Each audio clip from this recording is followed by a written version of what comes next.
Hi guys, let's talk about a function that you can use to make decision between two things.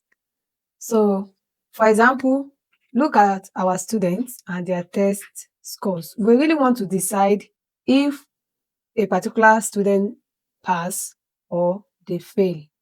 This function is what we refer to as the if function. The if function is a super helpful function that you can use, like I said earlier, to make decision. How does it really work? It is just straightforward and it is more like the way you are saying it. That is how it works. So let's do an example. Let's say is equal to if, so it checks whether a condition has been met and it returns the value if it is true or not. So let's see if the students they meet some criteria in the sense of if they have scores that is more than 50 or equal to 50, then such student has passed. Or if they have scores less than 50, that means what? They have failed. The first thing is we are checking the score.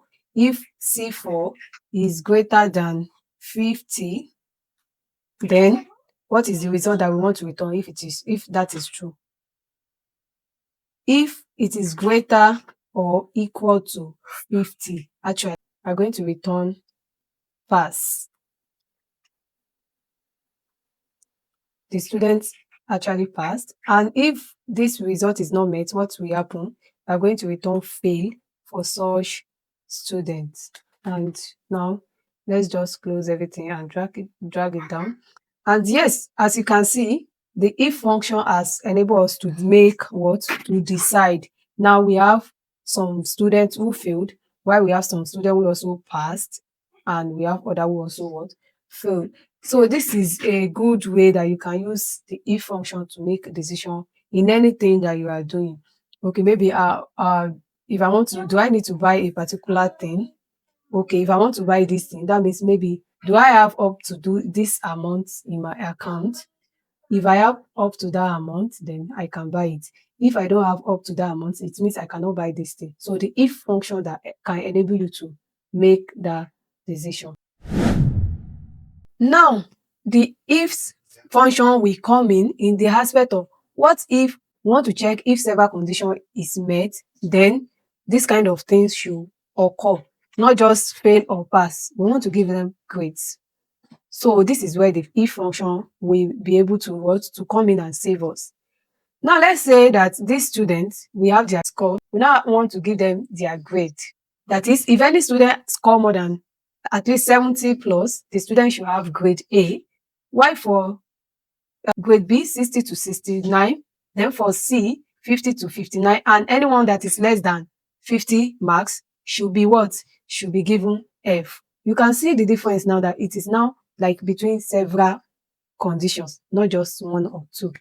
So yes, we are going to go into this and see how this can be applied. So activate your cell and write the ifs. Ifs.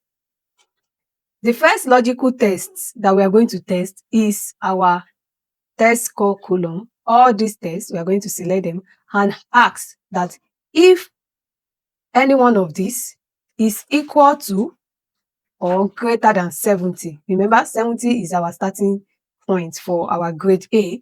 So if any one of this is between 70 and maybe 100 or above, the person should have grade A. So that is for the first logical test. So we are applying it for each of the logical tests. So the second part also, we are going to select the test score. That is now for all these test scores, if any one of these is greater or equal to 60. So it is between 60 and 69 right now. So what should happen? We should give this person B, the grade B. Same thing again, we are going to test again for the third test, which is for our grade C. So now, if this person, any one of them, if they have marks that is equal to or greater than 50, that means they are having grade C. Sorry. My laptop is not English laptop, so sometimes it gives me some kind of this thing. So yeah, sorry about that. So we give them C. And now for the last logical test, we are going to test for it as well. Select all of them once again. Then now what are we saying? We are trying to say that anyone that is not less than 50 should what? If it is less than 50 now, it should be given grade F.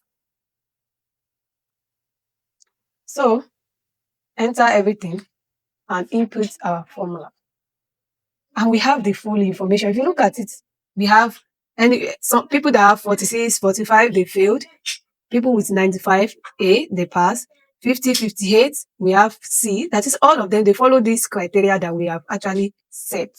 And 65, just one person actually has 65, and the grade B was assigned to this person. So if you look at it, we see the difference between the if and the ifs function, and this is how they work, and this is it. It helps in real life data analysis to decide between maybe employees or anything at all. So thank you for watching this, and we are going to see you in the next video.